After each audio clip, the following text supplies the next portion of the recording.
What's up? It's been a long time since I have been on, at least a month. Mom life has been taking over recently and my niece has been in town, so I'm just gonna show you guys what I have done. I couldn't film this weekend even though I really wanted to. My family was in town. My dad, he was here on the weekend that I did the steering box. Got the whole thing out, it's all fixed now. I'll show you guys how I did it and explain exactly how I did it. But I just didn't feel like putting my family out there on the internet because I don't think that they're really comfortable with that. Just all in respect for my family. That's why. Okay, anyways, let's go ahead and get into this video and I'll tell you guys exactly how I did it. So the first thing that I did was I took that thing off, a bar thing. It goes on top of the truck here, but I'm not gonna put it back on. It looks really nice without it. The second thing that I did was I took these things off. I don't really know what they're called, so I just took all of those things off. So you could basically see like everything, like all the wires and stuff behind here. I'm not gonna take it off now, obviously. There she is. There's a new one. That's how it's supposed to look. And my steering wheel's a little bit cockeyed, but that's okay. Got all the lines replaced, or not replaced, but you know, put back where they need to go. There is this thing here, the little bar right there that we had to take off.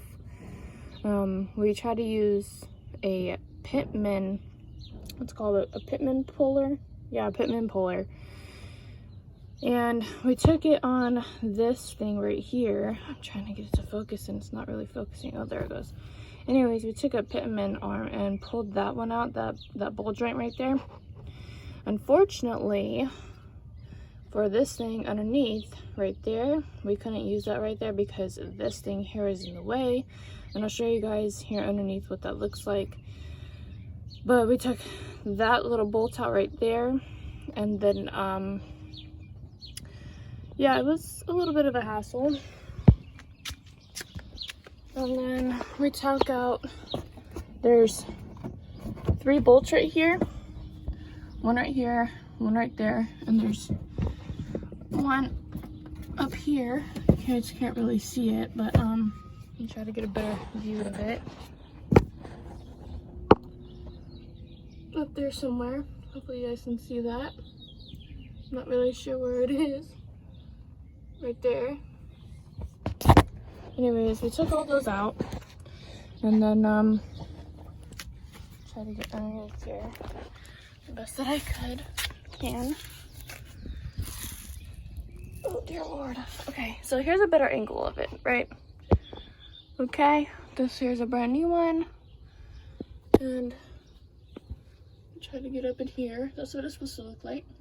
Okay, and then this one here on the old one was like way up here, and we thought that there was like a whole casing right here. I don't even know if this is supposed to be like this, but this is as far as we can get it up with without using any oh, what's it called, like air tools. There we go.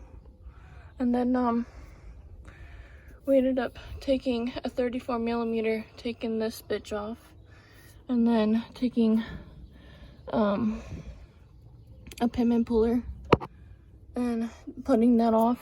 And then we took, I'll put the pictures up on the video. It's like a fork right here, a ball joint separator. And when we got this thing here out, we put the ball joint separator and just hammered the bitch out right here. And then we ended up putting it all back on. And then I wasn't sure if this here was all going to be okay. So we ended up taking it out the second time because I'm the one that has to drive it. So yeah, so here's a brand new one. I'm so excited. We just basically put it in and used some American muscle, the human muscle, without any air tools and stuff.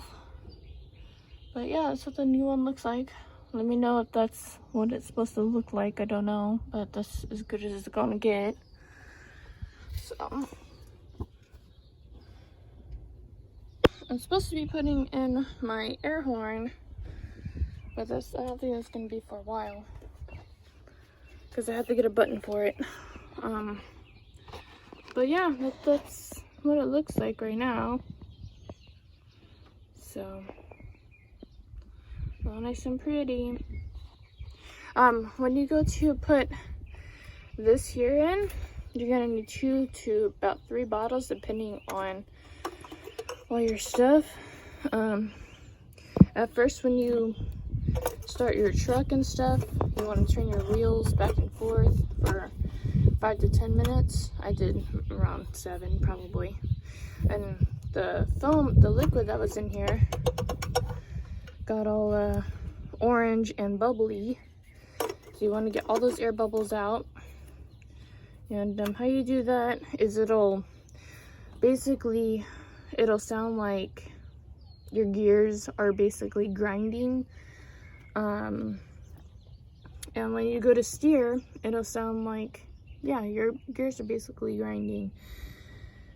So don't be like, just don't freak out about it, because it's just basically going into all the lines flowing through. And basically you just want to make sure you have like 2 to 3 bottles of power steering, because it's all flowing through.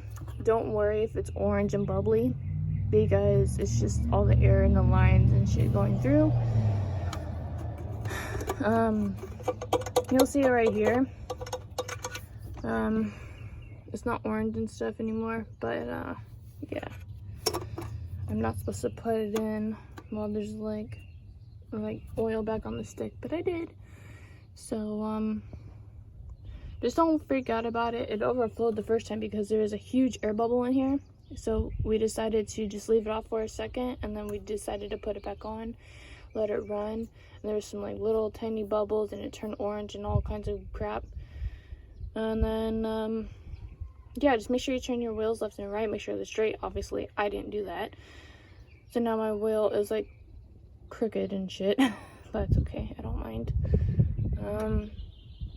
Yeah, and then after a while it'll still sound like a power steering is. Okay guys, I'm sorry to cut that short. I had a phone call, so yeah, I'm just, oh, okay.